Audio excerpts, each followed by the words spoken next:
Hi friends, गुरु ज्ञानम it's all about home science में आप सभी का स्वागत है। हम जब भी कोई काम करते हैं, जैसे कि हमें पढ़ना है तो हमें कुछ क्या चाहिए होंगे, हमें किताबें चाहिए या स्टडी मटेरियल कोई चाहिए जिससे हम अपनी पढ़ाई को पूरा कर सकें। हमें ज्ञान, हमारे अंदर ज्ञान होना चाहिए।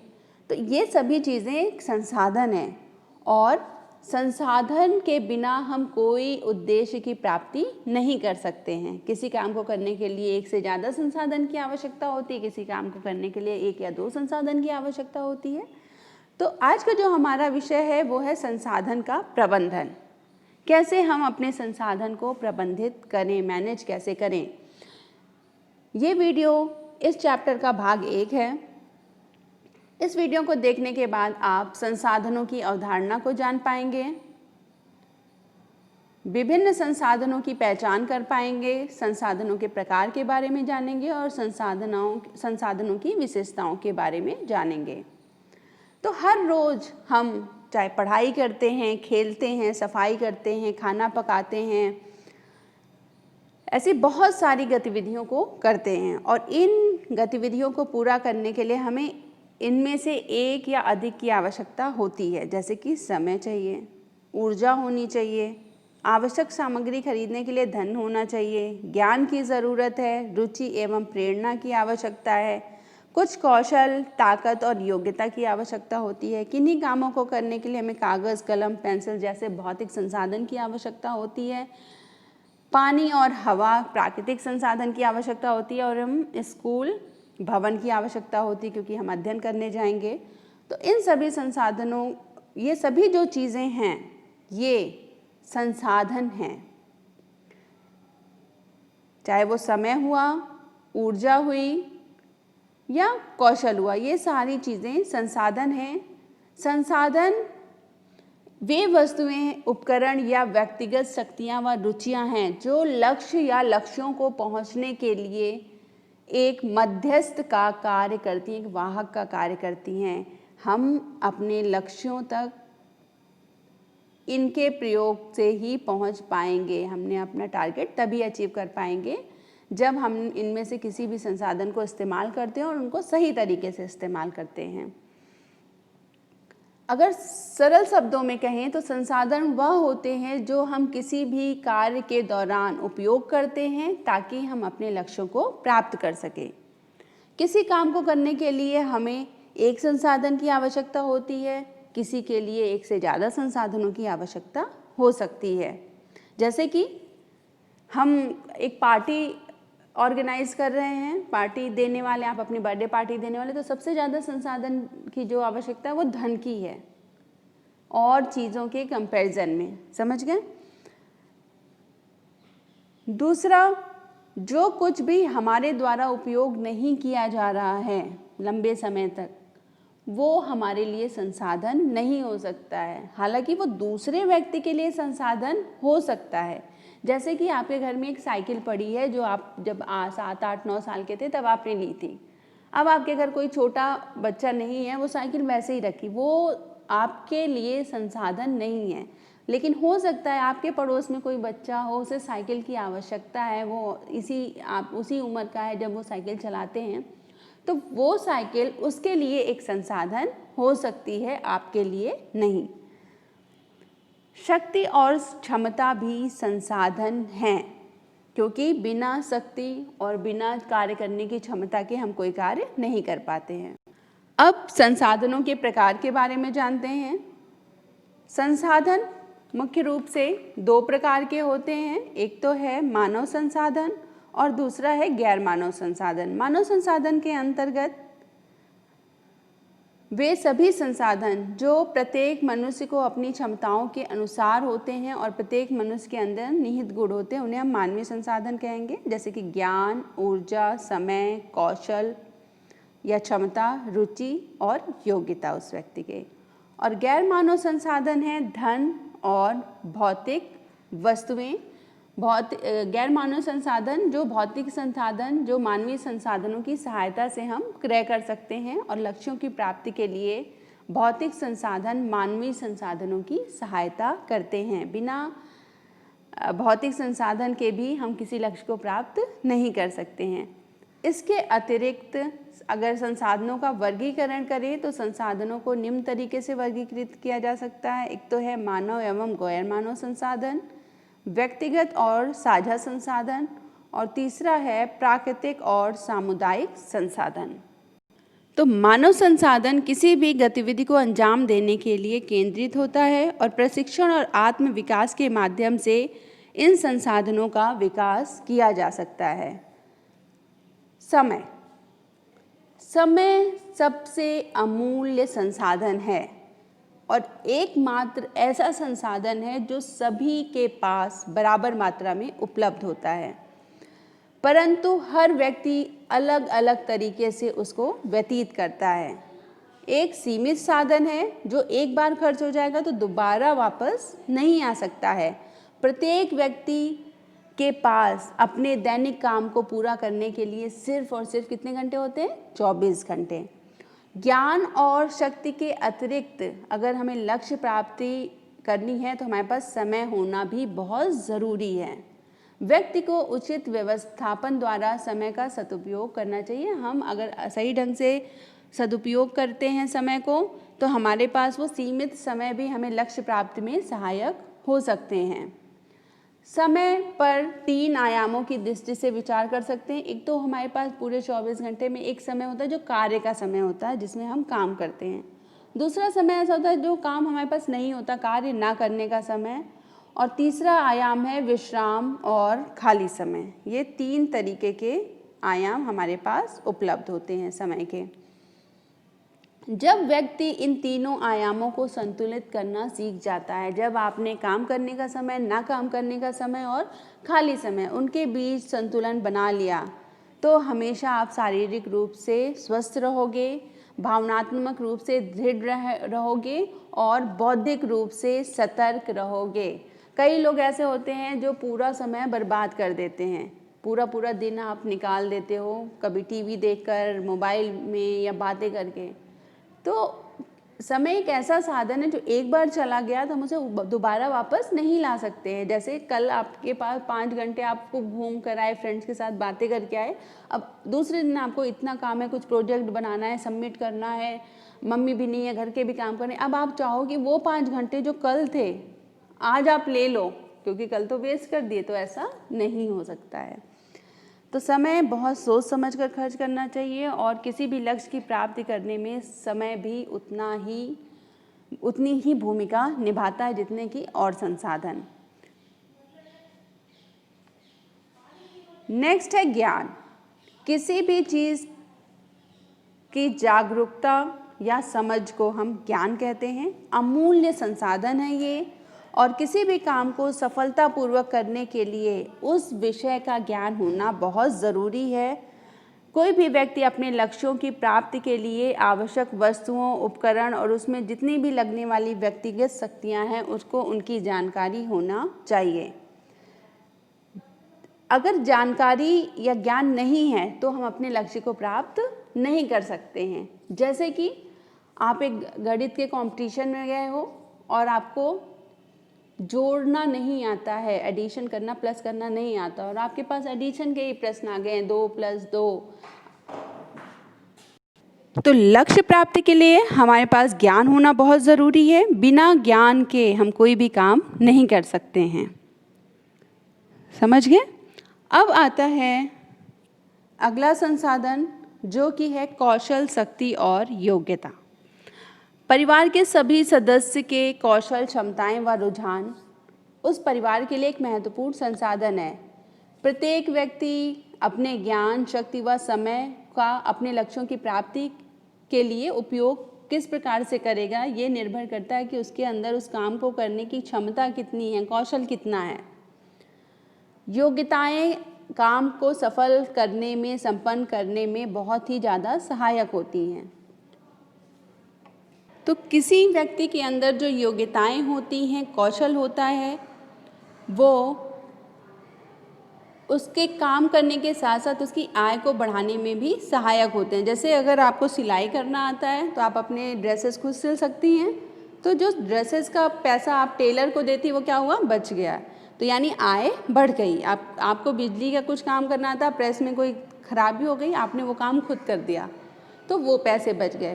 तो किसी भी व्यक्ति की जो योग्यताएं होती हैं वो परिवार के आय को बढ़ाने में भी सहायक होती हैं, और किसी भी काम को करने के लिए उस काम की योग्यता का होना ज़रूरी है। अगर आप अपने लक्ष्य को प्राप्त करना चाहते हैं तो उस कार्य को करने के लिए जो योग्यता कौशल की आवश्यकता वो भी आपके अंदर होनी चाहिए।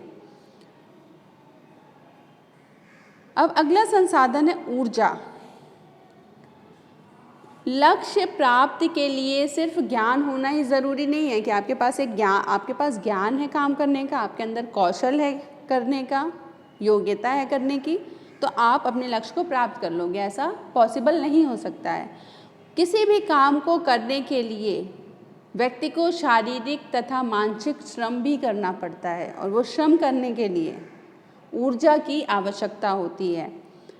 आराम करते समय भी हमारे शरीर में बहुत सारे काम चलते रहते हैं जिसके लिए ऊर्जा चाहिए। तो ऊर्जा एक महत्वपूर्ण संसाधन है जिसके अभाव में हम ज्ञान का पूर्ण रूप से लाभ नहीं उठा सकते। आपको बहुत कुछ आता है, आपने एक लक्ष्य बनाया है, उस लक्ष्य तक पहुंचने के लिए आपने सारे ज्ञान का अर्जन कर लिया है, लेकिन जैसे कि आपने एग्ज़ाम में आप 100% मार्क्स लाने के लिए आपने एक लक्ष्य बनाया, उस लक्ष्य को प्राप्त करने के लिए आपने सारा ज्ञान अर्जित कर लिया, कैसे एग्ज़ाम में बैठते हैं, कैसे पेपर देंगे, कैसे समय मैनेज करेंगे, सब कुछ कर लिया आपने। राइटिंग स्किल अच्छी कर ली, अपनी योग्यताओं को बढ़ा लिया, लेकिन आपके अंदर ऊर्जा की कमी है।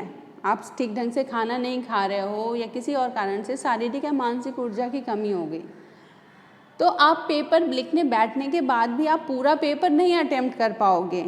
आप स्लो लिखने लगोगे तो 3 घंटे आपके लिए कम पड़ जाएंगे, तो आप अपने निर्धारित लक्ष्य को प्राप्त नहीं कर पाओगे, आपके 100% मार्क्स नहीं आ पाएंगे, क्योंकि आपके अंदर सब कुछ होने के बाद भी ऊर्जा नहीं थी उस समय। क्लियर? नेक्स्ट है प्रेरणा एवं रुचि। जनरली क्या होता है कि हम अपनी रुचियों को संसाधन नहीं मानते हैं, लेकिन वास्तव में रुचियाँ बहुत महत्वपूर्ण संसाधन हैं। रुचियाँ हमारी क्षमताओं को प्रभावित करती हैं। अगर हमारे अंदर किसी काम के लिए रुचि है तो हम उस काम को और अच्छे ढंग से करेंगे, कम समय में कर पाएंगे, कम संसाधनों का उपयोग करके भी कर पाएंगे, क्योंकि हम वो काम करना चाहते हैं, हम वेस्टेज नहीं करेंगे। और प्रतिकूल परिस्थितियों में भी रुचि होने पर हम काम को बहुत सही तरीके से करके अपने लक्ष्य को प्राप्त कर पाएंगे, आसानी से प्राप्त कर पाएंगे।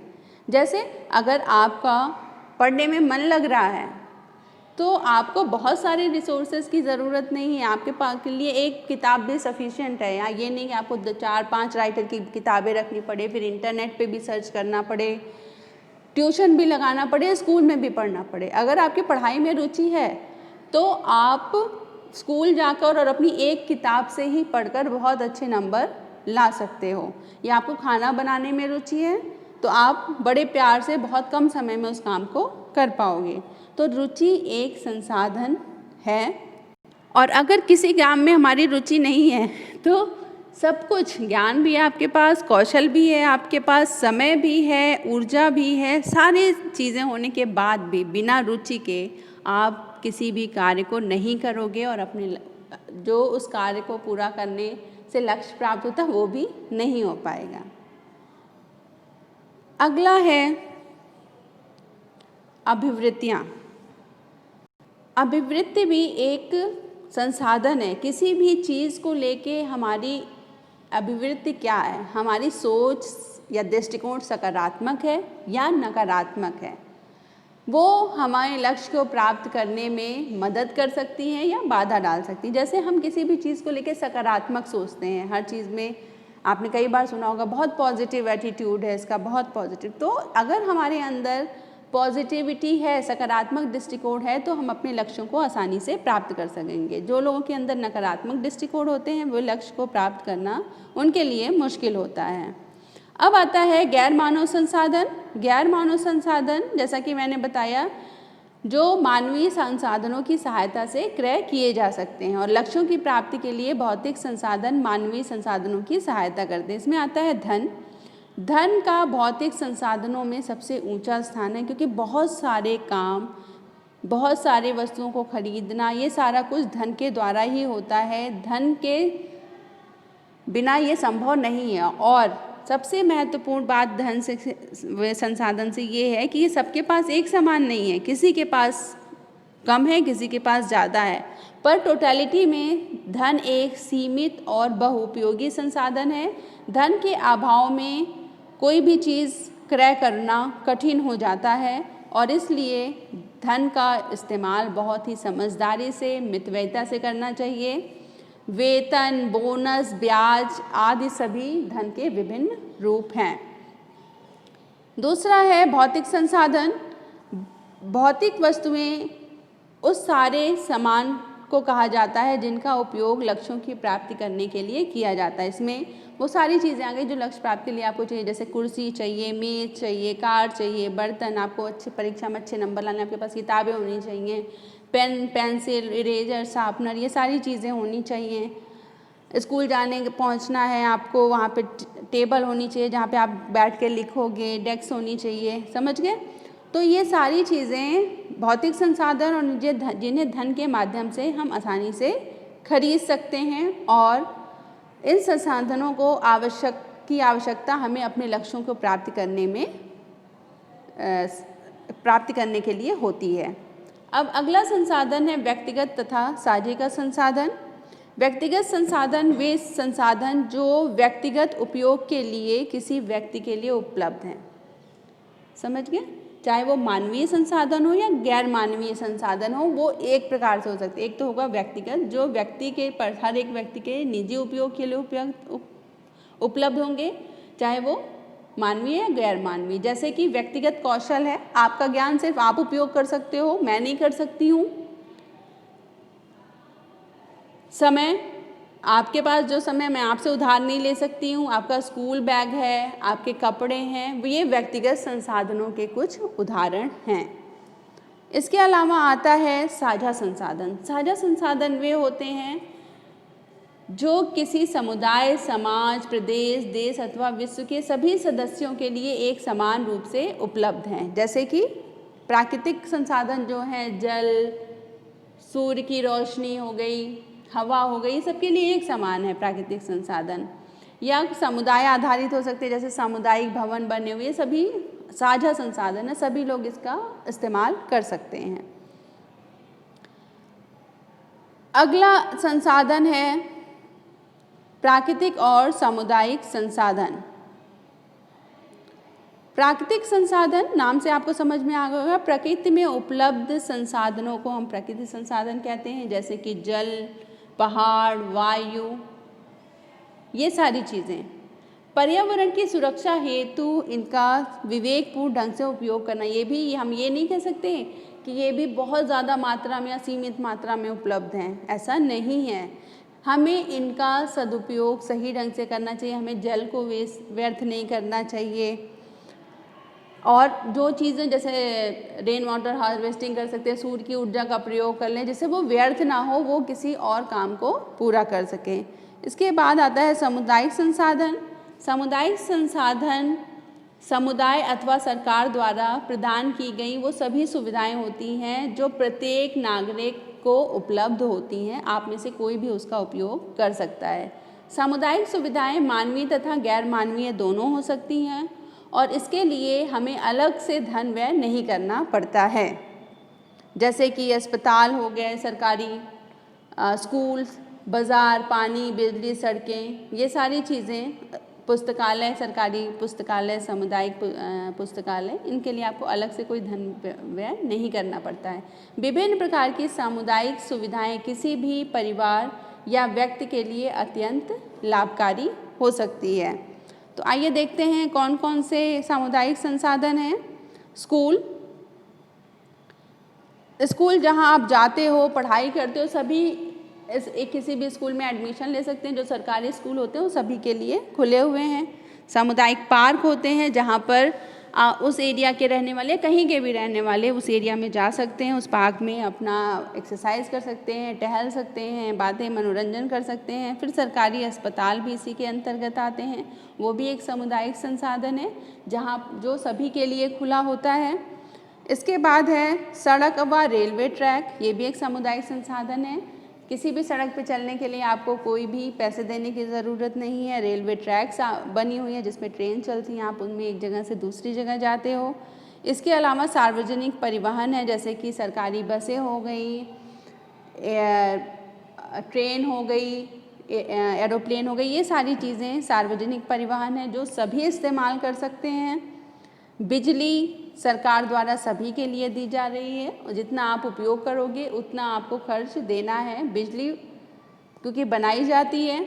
और पुस्तकालय, जो सामुदायिक पुस्तकालय होते हैं वो भी सभी के लिए ओपन होते हैं। आप वहाँ पे जाके, आपके पास पैसे नहीं है बुक्स खरीदने के, आप आराम से पुस्तकालय में जाइए सरकारी, वहाँ पर आप बैठकर अपनी पूरी पढ़ाई करिए, बुक्स वहाँ इशू भी होती हैं। तो ये सारे हो गए हैं सामुदायिक संसाधन। अब जानते हैं कि सामुदायिक जो ये संसाधन हैं इनकी विशेषताएं क्या हैं, क्योंकि संसाधन तो बहुत सीमित हैं, तो विशेषताओं पर नज़र डालते हैं।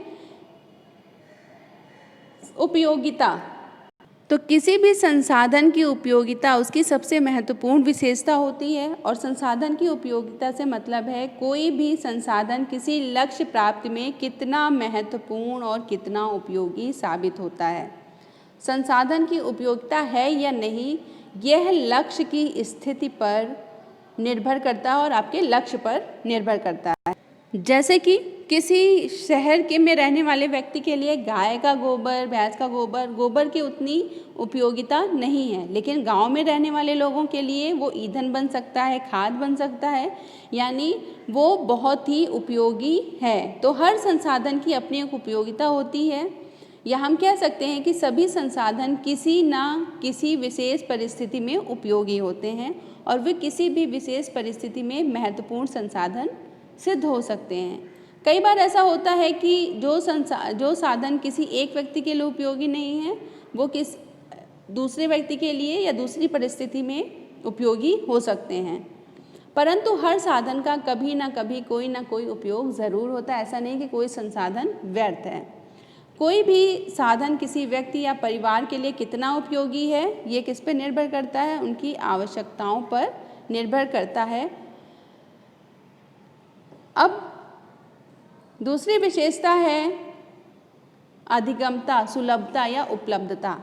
बहुत से ऐसे संसाधन होते हैं जो किसी के लिए बहुत आसानी से उपलब्ध हो जाते हैं या दूसरों की तुलना में अधिक आसानी से उपलब्ध होते हैं। जैसे कि सूर्य की रोशनी ईंधन की अपेक्षा आसानी से उपलब्ध है आपको।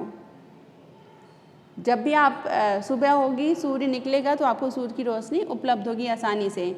वहीं कुछ लोगों को दूसरों की तुलना में संसाधन अधिक सरलता से उपलब्ध होते हैं, ये भी है। जैसे अमीर लोगों के पास धन बहुत होता है तो उनके पास कोई भी चीज़ आसानी से उपलब्ध हो जाती है गरीबों की अपेक्षा। इसके अतिरिक्त संसाधनों की उपलब्धता समय के अनुरूप भी बदलती रहती है। जैसे बारिश के मौसम में जल सूखे के मौसम की अपेक्षा पर्याप्त मात्रा में उपलब्ध होता है, तो समय के अनुसार भी उपलब्धता बदल जाती है। इसलिए हम कह सकते हैं कि संसाधनों की उपलब्धता या सुलभता प्रत्येक व्यक्ति के अनुसार, समय के अनुसार या परिस्थिति के अनुसार बदलती है। जैसे कि प्रत्येक परिवार में धन रूपी संसाधन अलग अलग मात्रा में उपलब्ध होता है, यानी किसी के पास आवश्यकता से अधिक धन होता है, किसी के पास आवश्यकता जितना ही होता है और किसी के पास आवश्यकता से भी कम होता है। संसाधन एक ही है, अलग अलग परिवार पे अलग अलग रूप में उपलब्ध हैं। अगली विशेषता है विनिमयता या विनिमयशीलता। लगभग सभी संसाधनों का एक विकल्प उपलब्ध है, बिना विकल्प के कोई संसाधन नहीं है।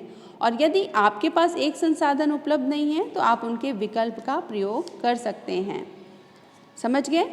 जैसे किसी भी परिस्थिति में कोई संसाधन कम मात्रा में उपलब्ध है या बिल्कुल नहीं उपलब्ध होंगे, उसके स्थान पर दूसरे संसाधन का हम प्रयोग कर सकते हैं। जैसे अगर आप स्कूल जा रहे हो, आपकी स्कूल बस छूट गई है, कोई चिंता की बात नहीं है, आप कार का, स्कूटर का, साइकिल का, ऑटो का, किसी का भी प्रयोग करके स्कूल जा सकते हो। अतः एक ही कार्य कई संसाधनों द्वारा किया जा सकता है। उसी प्रकार यदि आपको कोई पाठ समझ में नहीं आ रहा है और आपको पढ़ाई में सहायता की ज़रूरत है तो आप क्या करोगे?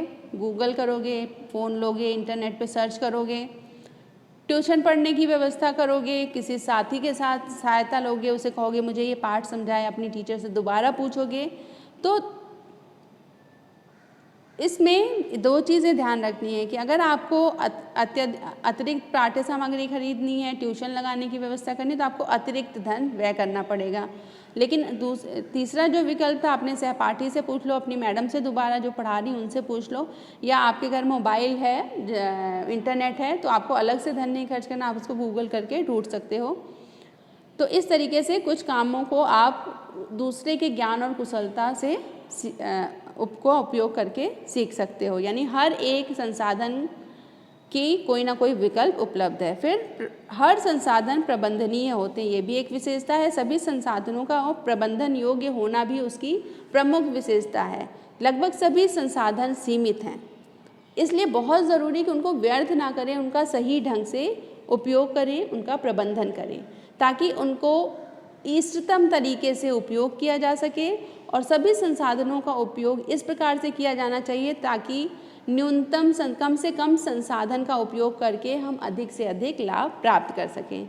जैसे रोज़ थोड़े थोड़े कपड़े की धोने की अपेक्षा हम यदि 3-4 दिन बाद कपड़ों को इकट्ठा करें और उसी श्रम, समय और जल और साबुन इत्यादि के उपयोग से हम उन कपड़ों को धुलें, तो समय की भी बचत होगी, संसाधन की भी बचत होगी। तो भाग 1 में बस इतना ही। इसके भाग 2 में हम संसाधनों का प्रबंधन करें कैसे, क्योंकि बहुत सीमित है, उसके बारे में जानेंगे। मैं उम्मीद करती हूँ कि आपको ये चैप्टर पसंद आया होगा, समझ आया होगा। तो मेरे इस चैनल को सब्सक्राइब ज़रूर करें, बेल बटन दबाएं, जिससे आपको फर्दर आगे की अपडेट्स मिलती रहेंगी। लाइक और शेयर करें जितना आप कर सकते हैं। थैंक यू फॉर वॉचिंग गुरु ज्ञानम। It's all about home science. Thank you so much.